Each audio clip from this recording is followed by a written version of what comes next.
everyone in podcast listening land. I'm DeVanie. And I'm Varner. And we're sisters. Welcome to Sugar-Coated Murder, where we'll discuss and probably inappropriately laugh about and comment on. Yep, one of our favorite subjects. Murder. Oh, and we love to bake. And why not combine our two favorite subjects? Baking and killers.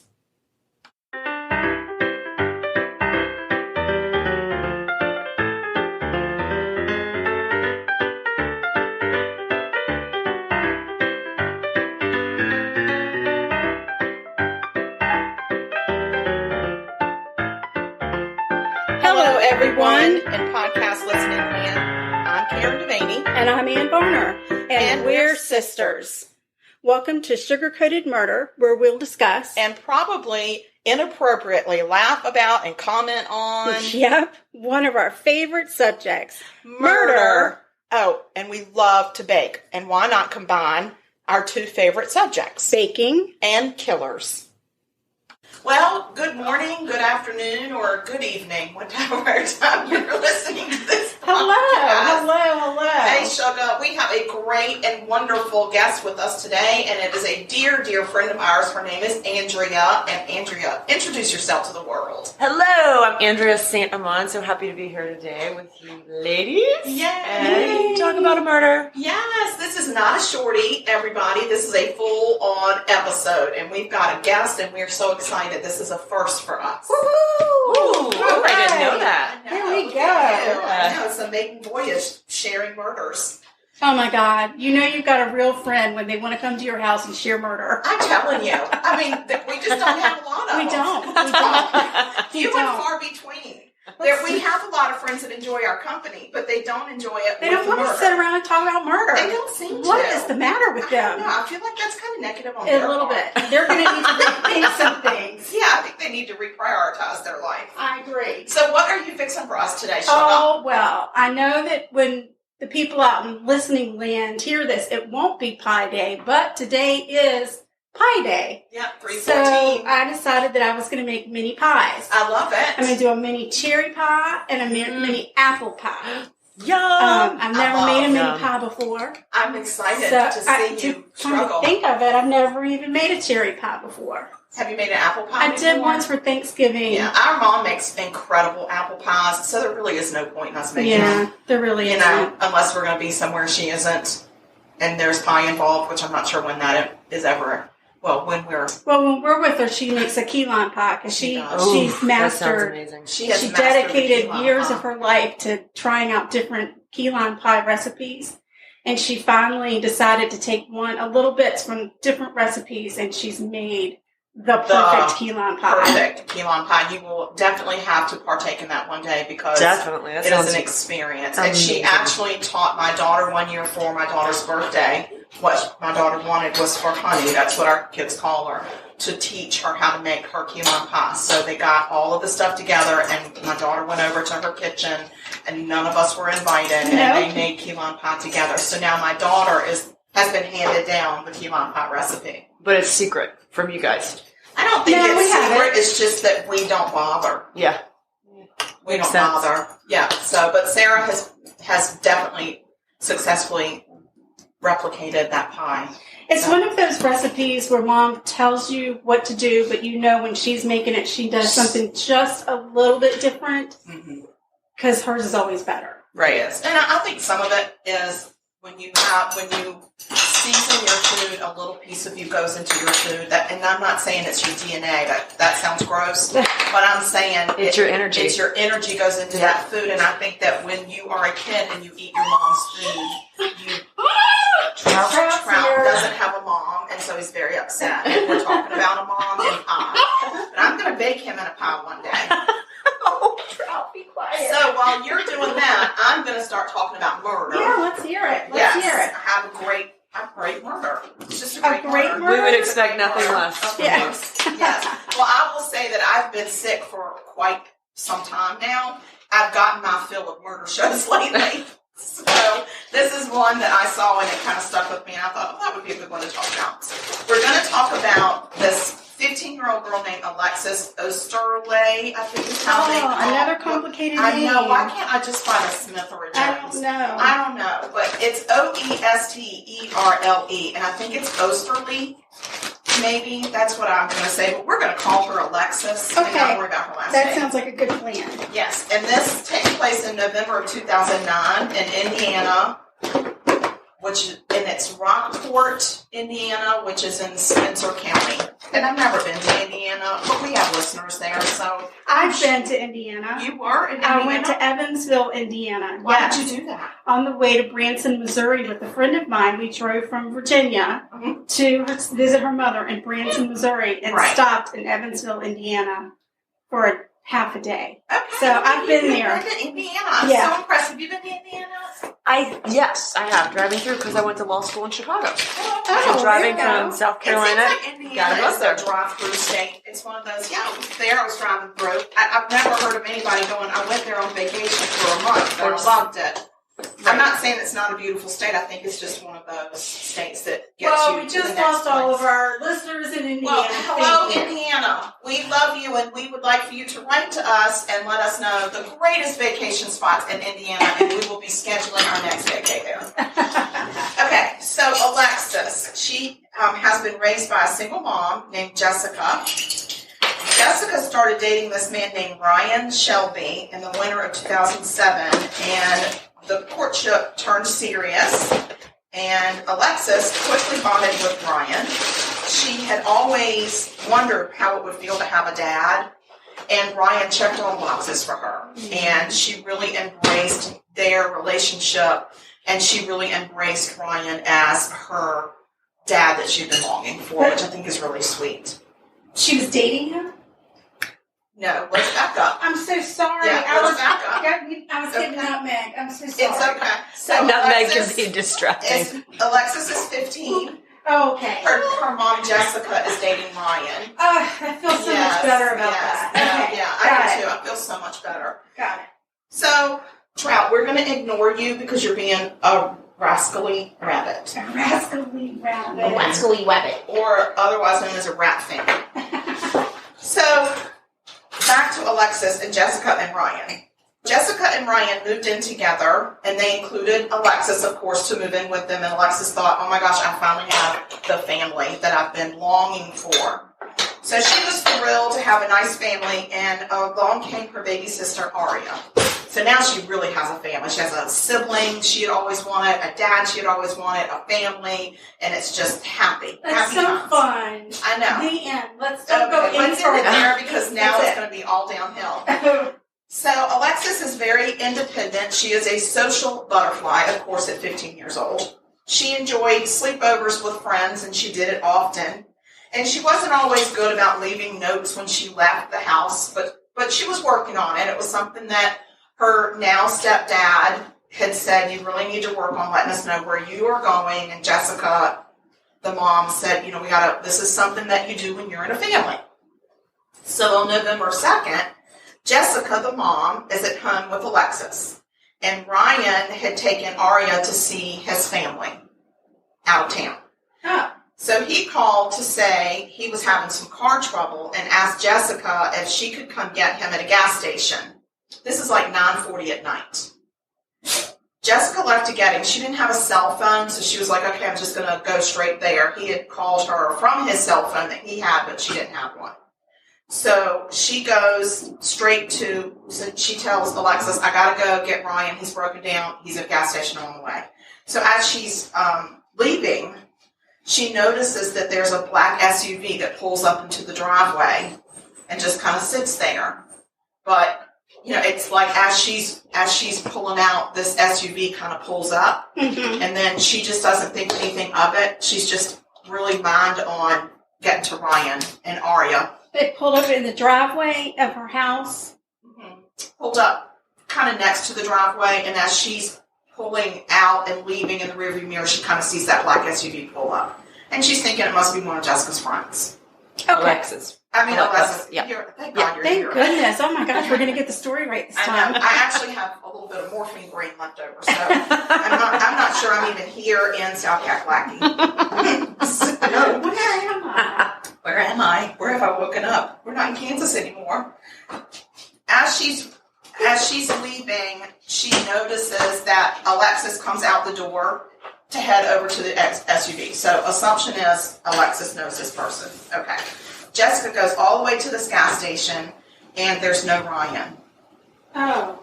And there's no broken down car. Oh. Right. So it's like... She must have been so worried that he wasn't there when he said he was going to be there. Yeah, absolutely. Absolutely. So Jessica's like, okay, I guess I'm going to take the route that I think he would have taken, and I'll see if maybe he decided to try to make it home, because she didn't have a cell phone for him to call her en route when she was en route. And she's like, okay. So when she gets home, there's no Alexis, there's no black SUV, there's no note from Alexis as to where she went, and there's no Ryan. So she's like, what the heck is happening? So a little while later, Ryan rolls up in his car, tells Jessica he had gotten the car to restart and kind of slowly crept home in this broken down car. Right. He also didn't have Area with him. Oh. And he said, well, I decided to leave Area with my parents for the night and come home. I'll go back and get her tomorrow. And Jessica gets very frustrated with Ryan because she says, Alexis is going to be mad as hell at you for not bringing her sister home. Because I guess not too long before this, there had been some strife in the relationship with Jessica and Ryan.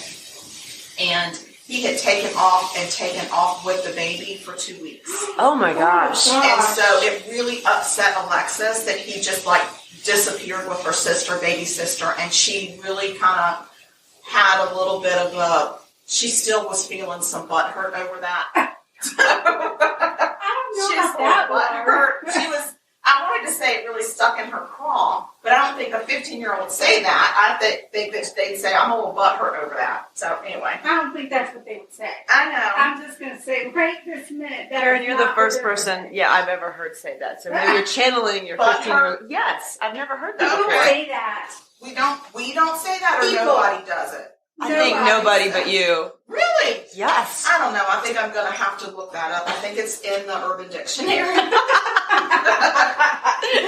So anyway, Alexis had some animosity towards Ryan. So the next day comes. Still no Alexis. Jessica's furious. And she starts calling what friends of Alexis says she knew of. Okay? Finally, by that evening, Ryan said, I think it's time that we get the police involved. I'm really worried. So he calls 911 to report Alexis missing. So a Spencer County Sheriff's deputy came out to take the report from Jessica and Ryan. After speaking to them, he decided, well, I'm just going to walk around the property and see, if I can see anything, like, did somebody try to break in, or did Alexis break out, or whatever. So he did notice that the window to Alexis's bedroom was slightly ajar, but not enough for her to crawl out of. So he's like, I'm going to note that, but I'm probably just going to keep walking around. So he keeps walking around the backyard. It's real dark back there, and he flicks on his flashlight and goes behind a shed, and he finds Alexis's body. Oh, no! Oh, no. What? Yes. Wait. Yeah. So this child has gone missing, this teenager, and her own parents didn't walk around the yard to see if she was back there? I think they probably called her name in the yard, but they probably didn't go, look through the bushes and behind the shed and all that kind of stuff, because she's 15, and they're probably thinking she's out spending the night with a friend. She didn't tell us where she was, and now we're just pissed, and she's going to get grounded when she gets home. Okay. And that's so they were more in the mindset is. she's left and hadn't left a note. And hadn't left a note, because they've been having these issues.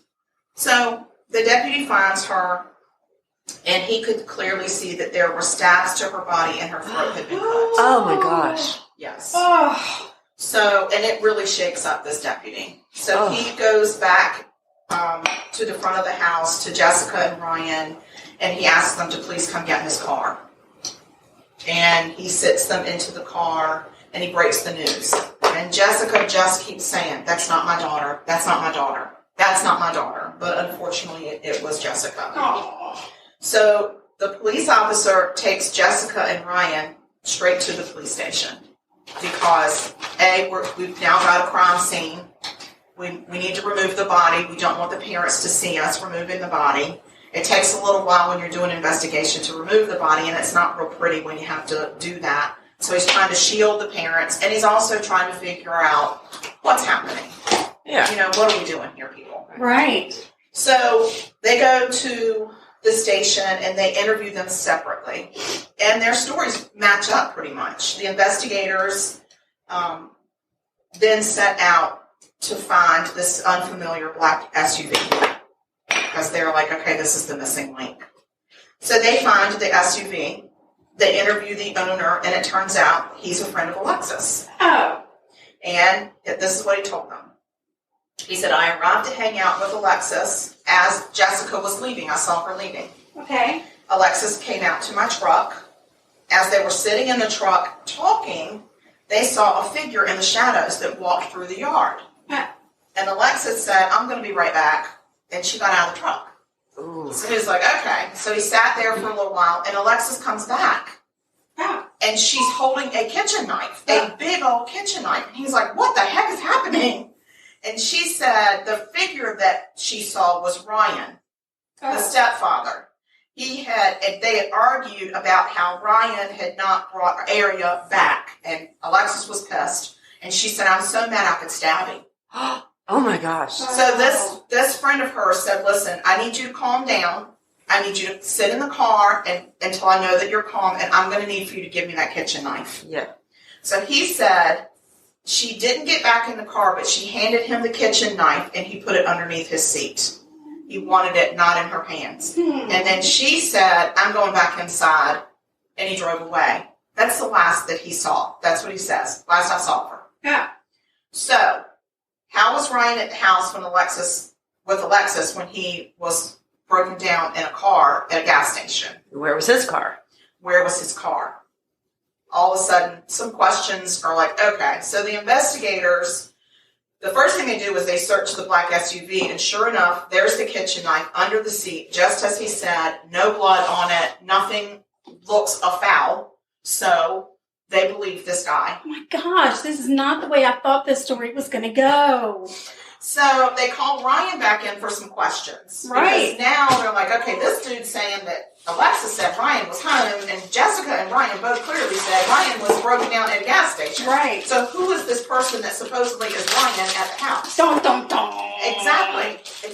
And that's exactly how the music and everything went on this show that I was watching. Right. It really did it. Because that would just be a little predictable. Not that you're predictable, sugar. So they call Ryan in, and he said, I never argued with Alexis over Aria. Trout. And I never saw her with a knife. He said, so this guy must be lying. Oh my gosh. So he did admit that his timeline didn't completely match up with Jessica's, but he just kind of played it off as it just doesn't match up. It's just because we didn't get our stories completely straight. Please tell your dog to be quiet. He is upset, I know, because of this story, and he can't figure out the ending. It's but very upsetting. he may not see the ending of this story at this point. He will see the end of this. He's going to be baked in a cherry pie. Pick him up. You and I both know he will not let me pick him up. Yes, he will. Just pick him up. He's got his squeaky toy, and he wants to play.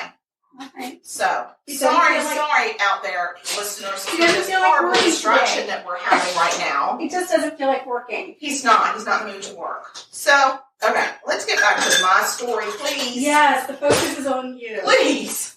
The investigators' interest is definitely piqued. And they're trying to figure out why, who's telling the truth, where was Ryan, who was this person in the shadows, and what's going on with this knife. The next day, they decide that Ryan and Jessica need to come in together and take separate polygraphs. Because they need to know who is not telling the truth. Yeah, that's good thinking. I know. It's great how investigators do that stuff. It's almost like it's their job. It's the craziest thing. So, before taking this polygraph, not polygraph. I don't even know where I got that Paula. Like Paula Dean is taking a polygraph. No, it's a polygraph. He did mention that he had been wearing some work boots that he is not wearing today. So they asked him, what clothes were you wearing, the other day? And he was like, jeans and a t-shirt and these work boots. And they're like, wait, those shoes are not the shoes that you were wearing. He said, no, I've got these work boots. They got this buckle on the ankle, and that's what I was wearing. Didn't think anything of it. So the investigator says, can you excuse me for a minute? Goes and calls the people that are doing the crime scene and said, find me these boots. Oh, yeah. So like, okay, we're going to find you some boots. So they did find the boots. They were in Ryan's closet underneath a pile of clothes. Well, that's such a smart place to put them. I'm just saying my closet's not organized either. So I'm not judging anybody on that. I understand what you're saying. Okay. Just, Because they'd be like, we found one under the bed and one in the bathroom. You don't know what's happening. There's no explanation for it. So I'm not going to judge this man on where he puts his shoes. Anyway, they found the shoes. And they bring the shoes to the detective that's talking to Ryan. Right. The detective that found them did notice something that looked a little like blood spatter on that little ankle buckle. Oh. Yeah, and so he was like, that's interesting. So he had a crime scene investigator test the blood, and it did come back as human blood and human tissue on the boots. And that's why I was saying not the smartest place to put your boots. Okay. I'm not saying this is the smartest man in America either. Especially if you got a little speck of blood on them. I'm just Throw saying. the boots away. Throw them away. Well, he didn't notice the boot. The boots they're not, I mean, he didn't. When you take off your shoes, do you hold them up into the light and inspect them every day? If I harm somebody, then yes. Yes. Yes. Well, good to know. Good to know she's got an action plan when she harms people. Yes. Yes. Okay. Meanwhile, back at the station, Ryan fails his polygraph. Now the detective needs to draw out for Ryan what the hell happened with Alexis. So another detective joins in, and this is when I really like the psychology of the interrogation, because, you've got the good cop, bad cop, and first you got the one cop, and then the other one joins in. It's like, oh, we're not one-on-one anymore, we're one-on-two, and now I'm the weaker side of the numbers, and it's all psychological. So this detective that joins in says to Ryan, there are two types of people, guys that make a mistake and cold-blooded murderers. Which are you? Ooh. I mean, he is to the point.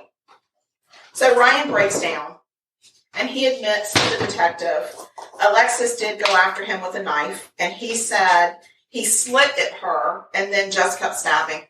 Oh. Just kept stabbing. He dragged her body behind the shed, which is a detail that investigators had not made public.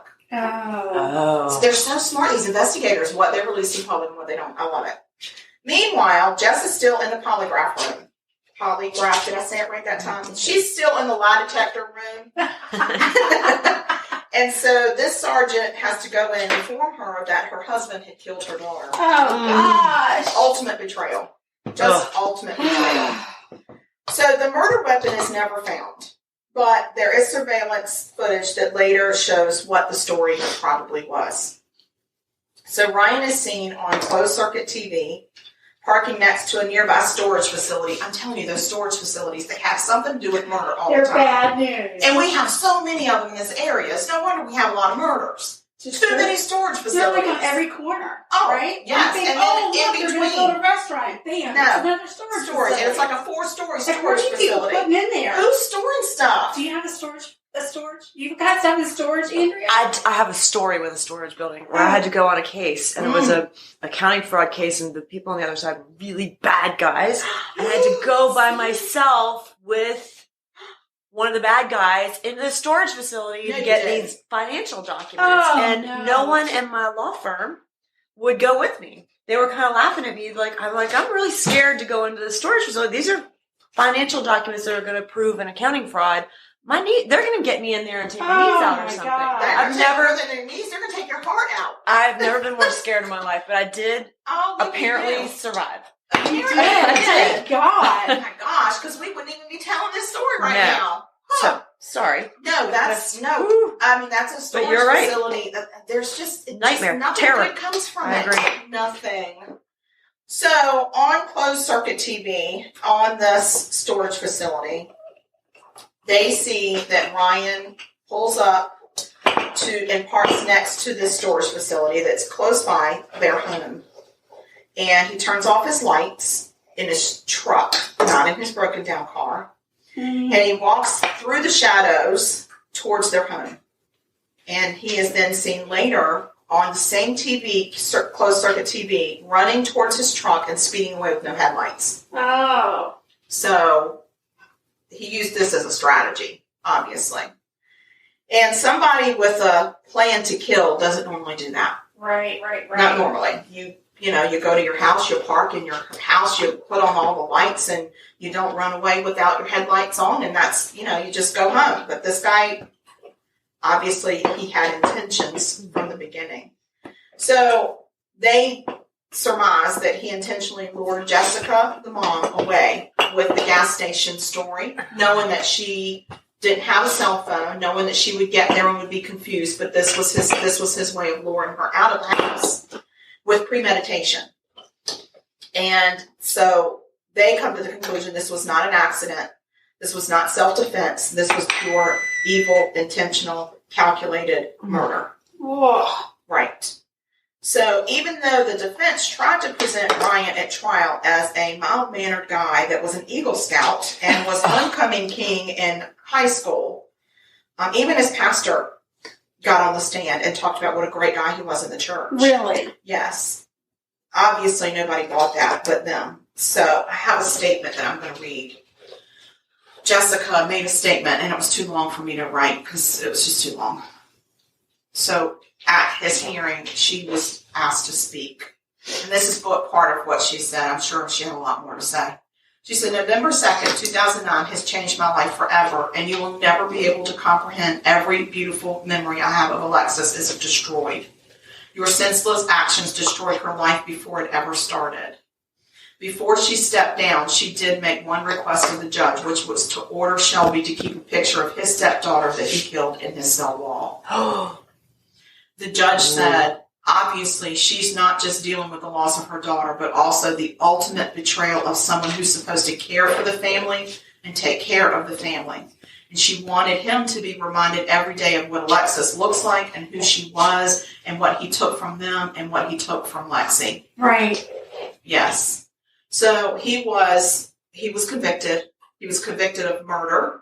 Good. Obstruction of justice, 2 counts of false informing. We'll take all of it. We'll take all of it.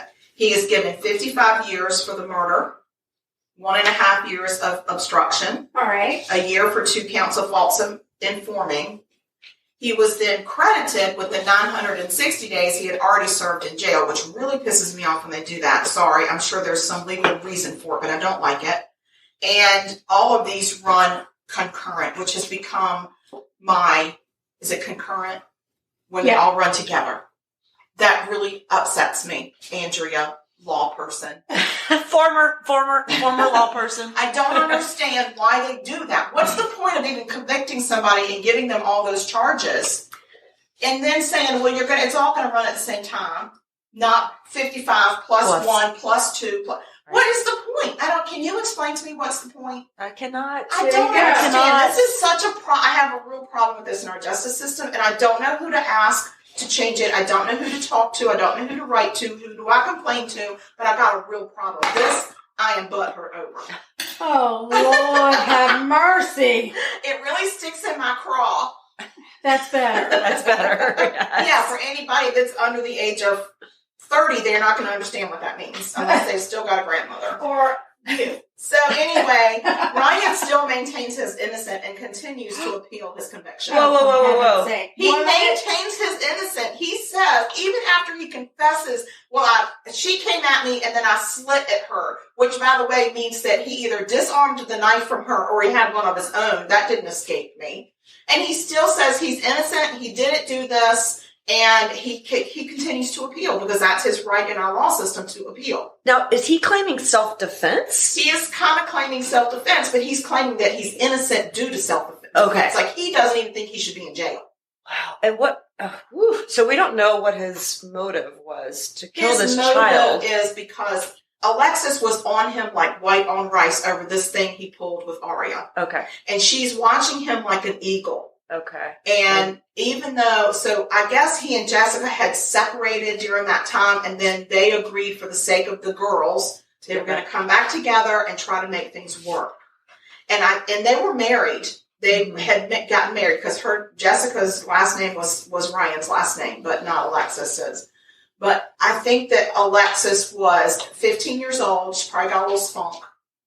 And this father figure of hers has disillusioned her by pulling this stunt with taking her baby sister away for 2 weeks, and they didn't know where he was with that child. Right. So now they're back together, and she's got her eyeballs on him. Right. And she's probably giving him some hard talks about it, and she's probably giving him a little attitude, and he's saying, I need to put her in her place. And I guess he decided that was behind the shed with her throat slit. Instead of going to family counseling or saying, you know what, as the father of this family, I thought that what I was doing was right. I made a mistake. I'm not going to do that again. And I'm asking for you to forgive me. Instead of talking to her, he decides, no, the easiest thing for me to do is just kill her. Just get rid of her. And then I can do whatever I want. And what's he thinking? I'm going to live happily ever after with her sister and her mom? Like, that's my thing. Not the brightest crayon in the box when it takes us back to the boots in the closet under the pile of clothes. You're right. Not overly smart. Because he handled everything so poorly. Yes. And I don't know if he realized it at the time, but killing somebody is forever. They don't just get back up and go, okay, I get it, you're pissed, sorry, and then we just go back to our lives. He took that girl off the face of this earth, away from her mother, who, by the way, is the mother of his other child and his wife. Like, none of this makes any sense. And the fact that he cannot man up and say, I did it, and I'm an asshole, that really burns me. And I'm going to tell you, he's going on the prison tour list. I was just going to say, because put him on go on the prison tour list and vacation in Indiana. We can talk to the judge. I would like to find out the reasoning behind the concurrent sentencing. Right. It's really upsetting me that these concurrent sentences make no sense to me. Do we know, is the photograph of Alexis in his cell?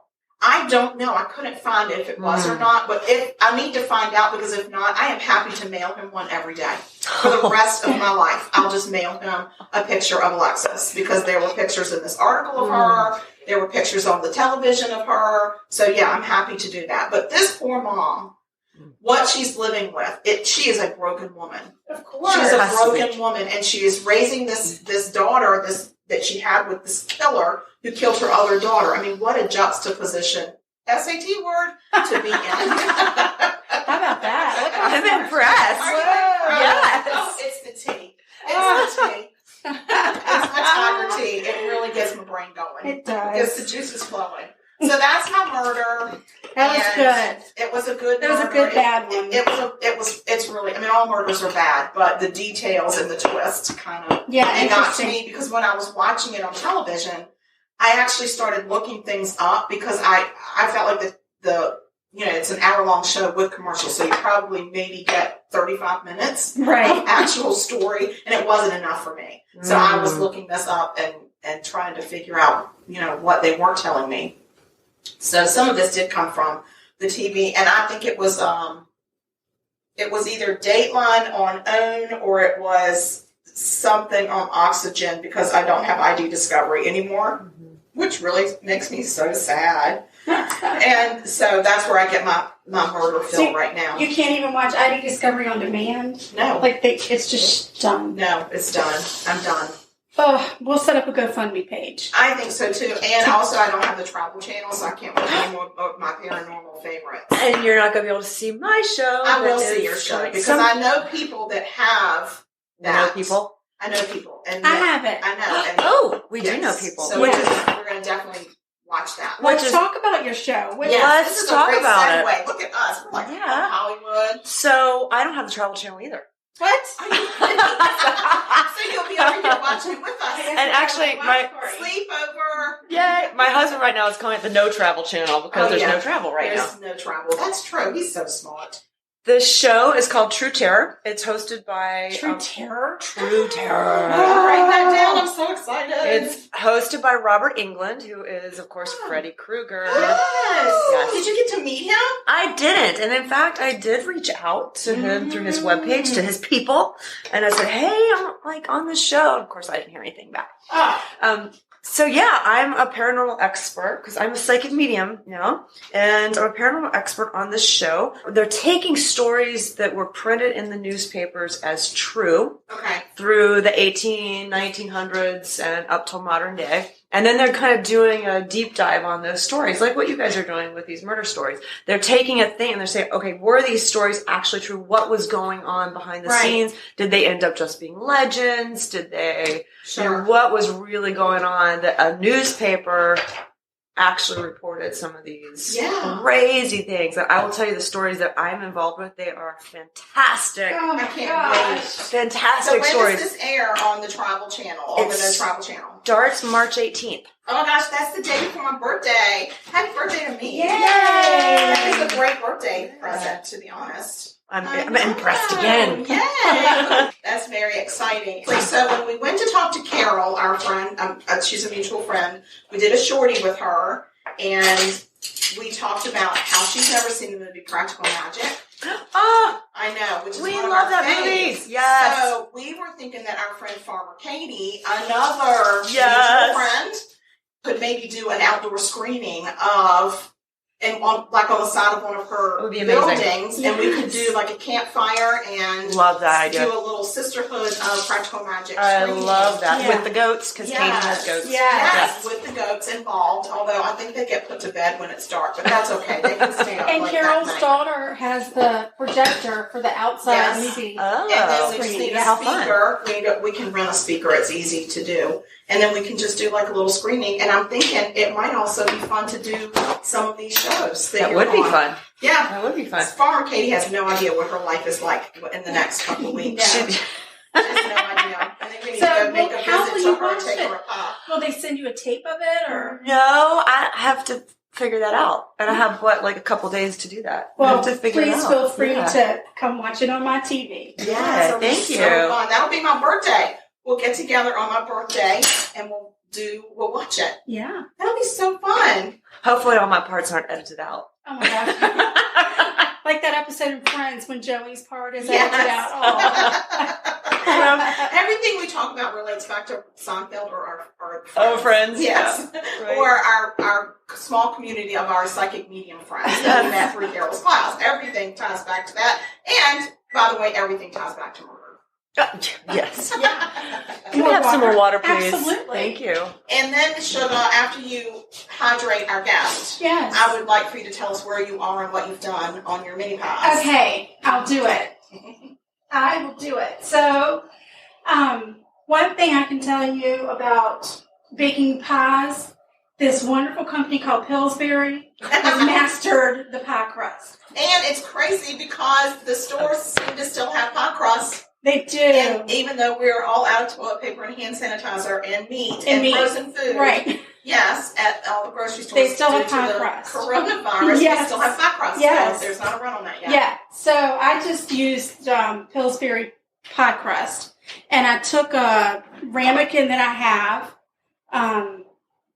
It's actually a 1 cup size ramekin, but I measured it by my eyeball with the muffin pan to make sure it was big enough and it would have enough room. So when I cut around the ramekin, there was enough to push the pie dough down and still have a little bit of an edge. Okay, so you're making this in a pie. I'm making it in a muffin tin. That's brilliant. Yeah. I was wondering how you were going to do that. That Muffin is brilliant. Yes. I love it. Thank you. Sometimes that girl, she's just on fire. Sometimes.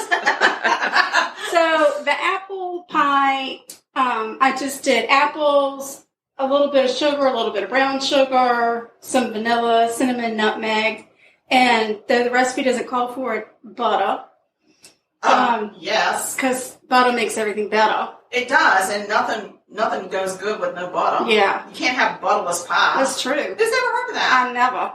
And then I'm doing a cherry pie, and I used frozen cherries because I'm not going to pit fresh cherries. That's just not who I am. That's not glam either. That's not who we are. But feel free if get you your own want cherries. to. Yeah. So I got that's just cherries, sugar, cornstarch.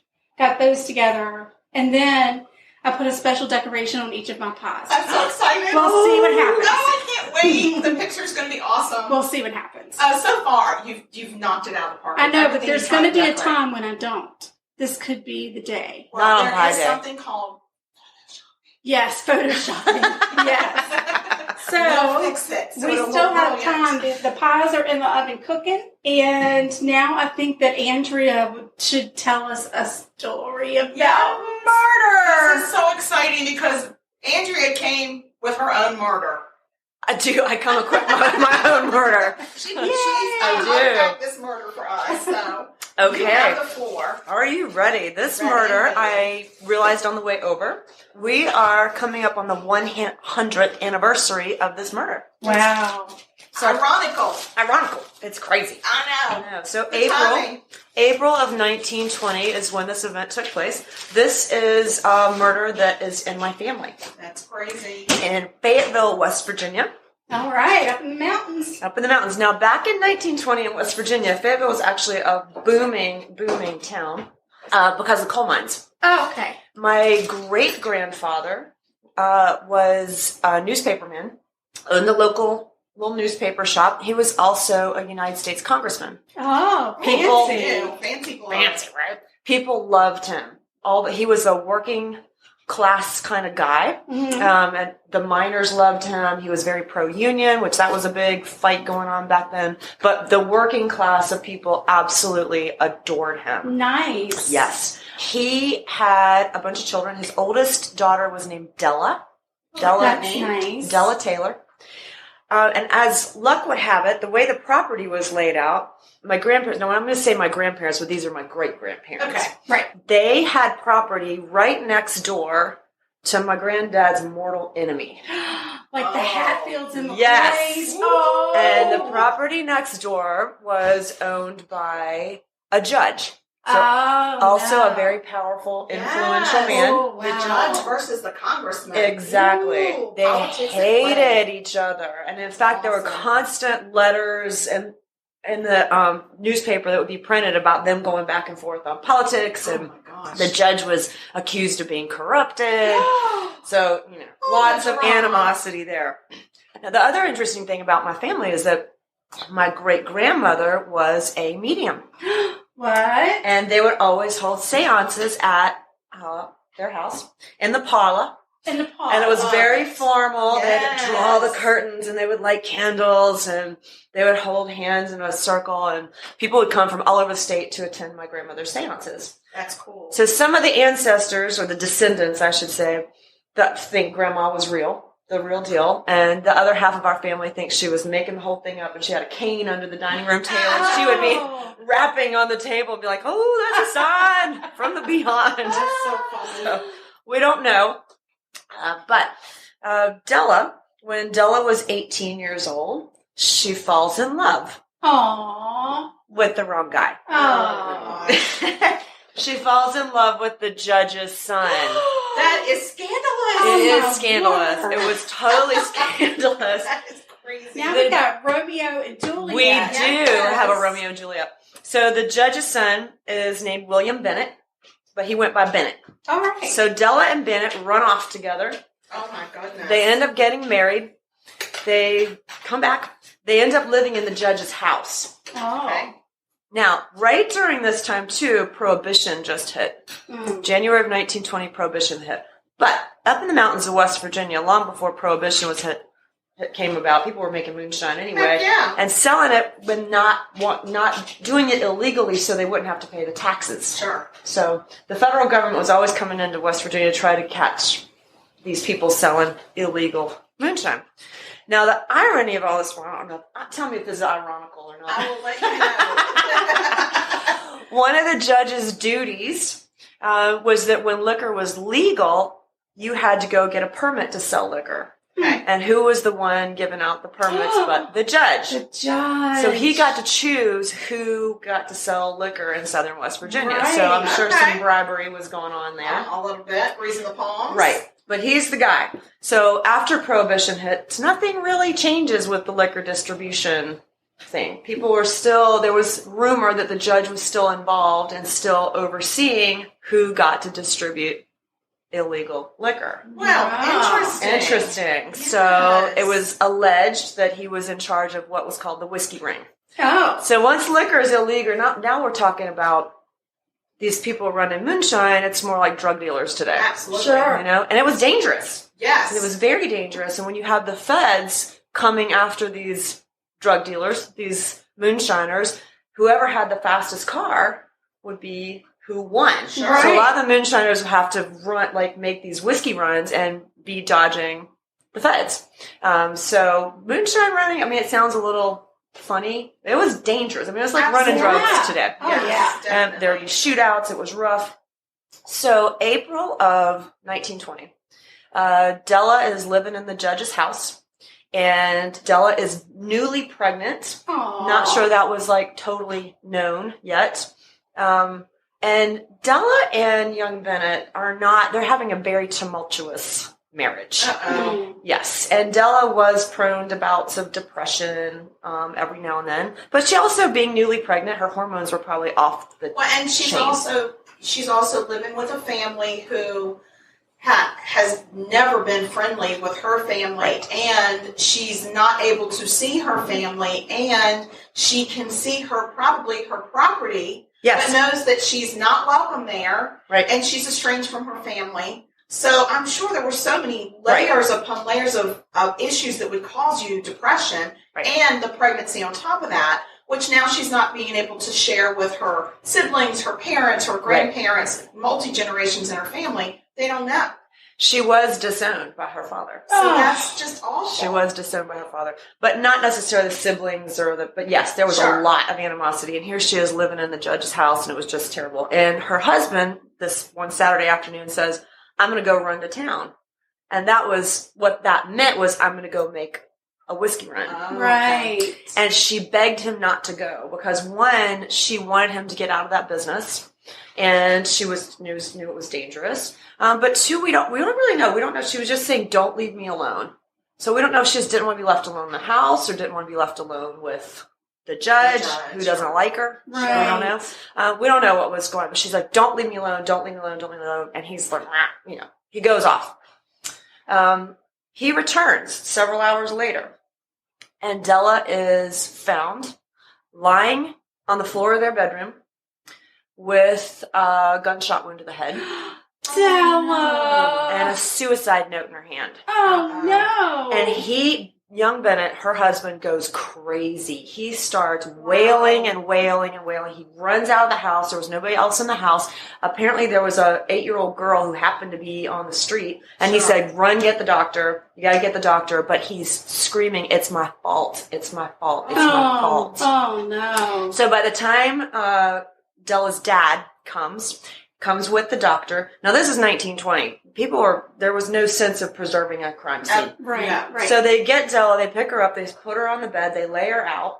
Her father looks at the suicide note and confirms, yes, that's my daughter's handwriting. Oh, my gosh. no. Meanwhile, young Bennett is just distraught. He is screaming, "It's my fault, it's my fault, it's my fault." The doctor says, "Wait, hold up. She doesn't just have one gunshot wound. She has 2. Oh, no, that's tricky. Oh, no. That's hard. very tricky. It's hard to shoot yourself twice. It is, especially when one gunshot wound is clearly from close up and the other one is from across the room. Oh, no. That's very tricky. So the doctor looks around. He finds evidence. I don't know what the evidence was, but he does find evidence that she was shot from across the room. One's close up, one's from across. And you could tell by the way the bullet, I guess, came in and out. But there was also gunpowder. There was something else in the room. Right. So the doctor says, "Get this wailing man out of here who's claiming it's my fault. It's my fault." Sure. And get the police, get everybody in here. Now we've got a crime scene. Yeah. Because it is impossible to shoot yourself from across the room. It is a little Unless tricky. you get some elaborate... So I don't know. Yeah, Right. you can elaborately, but then it would It be would be hard. really difficult to shoot yourself from across the room and then shoot yourself in the head. Yeah. Yes. Because there's going to have to be more than one gun, and that first gun blast is going to have to not wound you mortally. or incapacitate you. You know, as an aside, I did run this case by a friend of mine who's a retired homicide detective. Oh, and he said, fun. That's a great Saturday afternoon thing to do. Yay. He said, actually, there are some strange things that can happen when a gun, like maybe the gun could ricochet and go off again. Right. But he said, what type of weapon was it? And I told him what type of weapon it was. He went into his garage. He showed me the type of weapon. He did a whole video on how it would be impossible for this gun to go off twice without a human being standing and actually shooting it twice. So she couldn't have accidentally shot herself twice. He was like, gosh. it's physically impossible. Okay. So now we know. Friends. You have cool friends? Yeah. Now we know we've got murder. We do not have a suicide. No. Wow. Young Bennett gets arrested, and because he's claiming it's my fault. Right. And he was the last one to see her and the last one to come back in and find her. Right. He claims, though, he pleads not guilty. Oh. Now he says, I didn't do it. I know I was saying it's my fault, but I am not guilty. Sure. Like, okay, well, if you're not, who killed Della? The townspeople at this point, this murder makes headlines because we have a congressman's daughter found dead in his enemy's house. Oh, wow. So the townspeople who love their congressman get very upset. They're convinced that the husband did it, that young Bennett is the one who did it. Right. And he's just not fessing up. And they're really like, okay, let's get this trial going. We want to see what happened. So they obviously can't have his father, the judge, preside over his own son's trial. So they bring in a special judge. They bring in special lawyers from other parts of the state to make sure this is a fair trial. Okay. And the townspeople are just like hundreds of people show up for this trial in the morning that's going to start. And the courtroom's not opening. It's not opening. It's not opening. And people are getting like, okay, what is going on? We're ready to hear some evidence. And if he didn't kill her, who did? What's the defense going to sound like? Right. Suddenly the courtroom doors open and all the people are told the trial is off. Because Bennett changed his not guilty plea to guilty. Oh, What? no. Yes. Bennett. No way. But it did not come with any sort of written confession.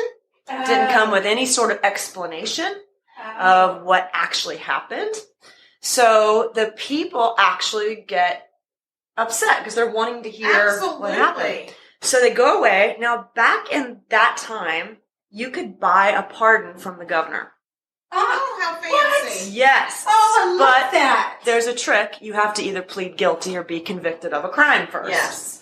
So the townspeople start to realize, wait, if he pled guilty, his daddy can run up, this powerful judge can run up to the governor, buy a pardon, and come get his son out of jail. Absolutely. The next day. Yes. So now we could have a murderer who literally spends like Buy in prison. a That's pardon. it. You could buy a Wow. pardon. Yeah, and I thought the term was beg a pardon. I didn't know you had to buy it. I thought you just had to beg. I beg your pardon. I buy your pardon. Now We're going to innocent. change it. I buy your pardon. Wow. That's So- crazy. The townspeople, very upset. There's lots of murmuring. Everybody leaves. Bennett is held at the jail that's right next to the courthouse, just to give his dad time to go up and buy the pardon, right? That's what they're assuming is going to happen. That night, about 30 or 40 cars go around the courthouse square with their lights off. Oh, the headlights off. It's bad news, people. Something bad's coming. The people in the lead car stop. They all stop. All cars stop. People in the lead car get out. They go around to the prison guard, knock him out, Oh. steal his keys, Uh-oh. go back into the cell where Bennett's being held, put a bag over his head. But he thinks these are his dad's buddies coming to get Breaking him out. They're breaking him out, and the pardon's already been gotten or something that it's time for him to leave. So he goes with them willingly with this bag over his head. Yeah, that would be a tip-off for me. Yeah. The people, they don't Right. back me. They put him in the car. The whole procession of cars proceeds out of town a few miles, and they lynch Bennett. Oh. They kill him. Oh. They hang him. They hang him before he can get his pardon and get out of jail because the people were convinced that he was the one, that he did it, and that he was going to get away with murder. Now, in the meanwhile, after Della's death, my family was carrying on seances, trying to get in touch with Della. Did Bennett actually kill you? Who killed you? What was happening? Nothing. Radio silence, dead silence from Della. Literally dead silence from Della. The night that Bennett died, the next night, they had a seance. Della came in. And they said that a blue light came into the room. It shined on her photograph. And her voice rang out. And she said, "My killer is not on this plane." Oh. Now, what the heck does that mean? On the plane? What plane? The plane? So is she saying Do that... we have planes? I When don't did we think get planes? so. I'm gonna have to look up when Orville Wright and the Wright brothers flew their first plane because I think Della's telling the future.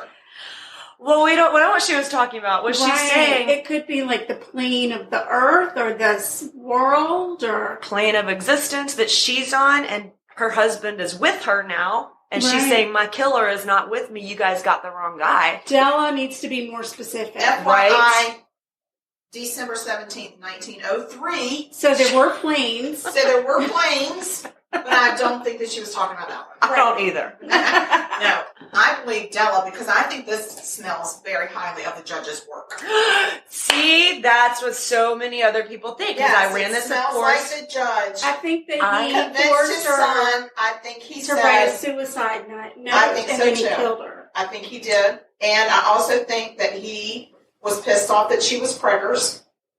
And God only knows that could have been his child back then. That's what I was thinking. I think he's a dirty dog all around. Dirty dog. And I think he went to Bennett, convinced Bennett, "Listen, I'll buy your pardon, just confess, and we'll get this whole thing, will just be taken care of." To save himself. And Bennett trusted his dad and knew that he didn't do it. So that's his out. And I think the judge is a dirty dude.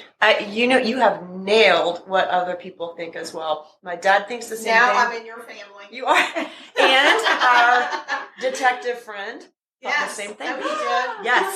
So good detective ready to get our work. license. Sister sleuths right Oh here, my gosh, people. we're opening an agency.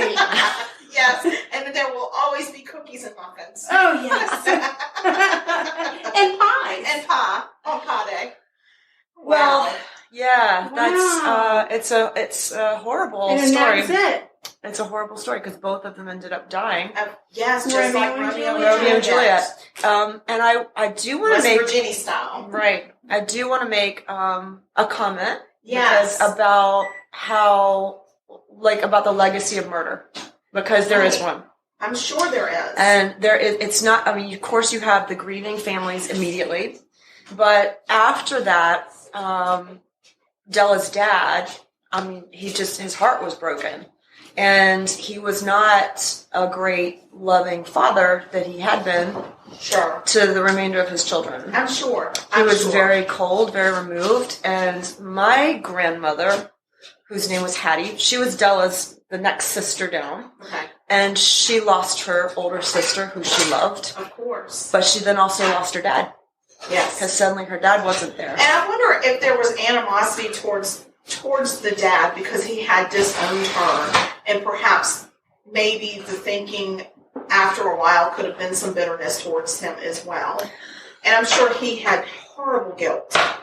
And men back then probably didn't admit to guilt so easily, and so it became anger, it became pushing people away, right, and being mad at the world. Right, and he was still a public figure. Right. He was a congressman.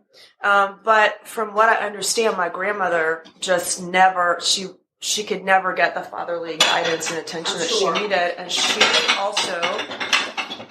Sorry. I'm so sorry. Not a problem. She also was a medium, but didn't get skills because her parents were in such grief. So she's opened up spiritually. She's got a lot of connection with the other world coming through and doesn't know what to do with it. She became a raging alcoholic. Of course. And her behavior was a bit wild, let's say, for the rest of her life. And so she raised then 2 children, my dad and my aunt, who had bad childhoods. Yes. And she died relatively young, so I never got to meet my grandmother. But there's just this legacy down through the ages now of sort of these not having father figures, alcoholism, and just some bad, so that's emotional stuff of things, and it makes you wonder what legacy Bennett's family has lived through because of the murder, and they're not on the victim side; they're on the other side of it, and it just makes you wonder what's that legacy. Well, that it's very sensitive. Like the Bennett and the Taylors living right next to each other, and they're still descendants of both in Fayetteville. Sure. But the Bennetts and their family think that my family staged the lynching. Oh. That it was my family that was behind Bennett's murder. And honestly, Andrea, it's not far-fetched. It's not far-fetched. No evidence. But no, you're not. Evidence, Absolutely. But then that's another legacy that hangs out there for generations to come. And, I mean, it's a cloud over everybody. And which brings up the point that murder is not a one-victim crime. Right. For every victim of murder, the ripple effect through their family, their friends, their town, that legacy lives on forever. Yes. And so that makes me so mad when we talk about concurrent sentences, because the ripple effect should also appear in the sentence. Don't you think? Absolutely. Don't you just think? Yeah. Let's start. You go and make that bill. I'm going to start a letter writing campaign. I'll get the form letter out, and you all can just send them. And by the way, Ryan Shelby will be getting a picture of Alexis from me all the time. I'll have to drive to other cities and states to mail it, so you can never find out who it's from, because I'm a big chicken. But, I'm going to do it. I'm ballsy enough to do it, just not ballsy enough to let him know where I live. Yeah, that's good thinking. Yes. Well, Andrea, thank you so much. That is a great story that you have given to us. It's quite a gift, and I appreciate it. Thank you so much for having me on. This has been wonderful. Sugar, what is the status of your pie? Well, I'm going to tell you that, but first let's just let Andrea say, because she's already told everybody that she's a medium. Yes. So what if somebody wants to go for a reading with Andrea? And we want to know all of your talents, not just don't hold back. Just give us a tsunami of all things Andrea right now. Thank you so much. You can find me at AndreaSaintAmand.com, which is AndreaSaint AMAND.com. Most of my work is remote, so you do not have to be right next to me in order to get a reading. You don't have to be in person. Most of my work is on the phone or video. So mediumship is I connect you with your loved ones, including pets. I had just like a dog reading yesterday who have passed on. But I also do psychic work. So I read, people like, I just need help with my life right now. What's going on with my energy? How do I better align my life with who I am? I do deep soul readings, and I use that to coach people into a better spot. Yeah. And do you do workshops, things like that? Do you ever do like group readings or workshops or do group readings? I do crowds. I do groups, and that can be online or in person as well. Okay, so just reach out. That's wonderful. And we'll put her information on our Facebook page when we drop the episode. Yeah, and I'll also put it on Instagram. Yeah. Thank you. That's what we do. Yes. We do Insta things. This has been so much fun. Okay, so my pies didn't turn out too bad. I'll be the judge of that. But you're so cute. My cherry pies boiled over. I think it looks amazing. Oh, look how cute they are. And then I made the symbol for pie. I love it. Pies. That's so cute. Yeah, so they're pie pies. They are pie pies. Oh, we gotta taste it. Yeah. Because I'm ready to get my grub on. What about you, Trouty? And just for the record, Trout is not in the pies. Trout is fine. He was not baked into a pie. No. How do I... Just dig in. Just dig in? Yeah. Do I have to use a fork? No, you can pick one up and just put it in your mouth. It's going to be hot, though. Oh. A little bit hot, yeah. So I'm not sure how to make it so you're maybe I should have put less. Oh, my God. That's Is it good? It's the butter. It's butter. You Yeah. taste the butter. I'm There's gonna the taste brown the sugar cherry, but and I'm the not butter. gonna. I'm not gonna eat the cherry. I'm gonna just taste around the cherries. Right, because you're still on a soft diet from your issues. I've got some issues, intestinal, less fortitude in my intestines so good. than I thought. So it was a lot of fun to make it in the muffin tin. They're so cute. Oh my god, that cherry is so good. I'm So so good. glad. I'm so glad. Very good. All right, well, that's it. That is I hope it. everyone has a wonderful week and that everybody's healthy and safe and that happy plenty of and products. not murdered. Don't get murdered. Don't get We don't want murdered. anybody That's generally good advice. Yeah. Don't it may get not seem murdered. evident to everybody. So, and then everybody out there, stay sweet. Let us hear from you.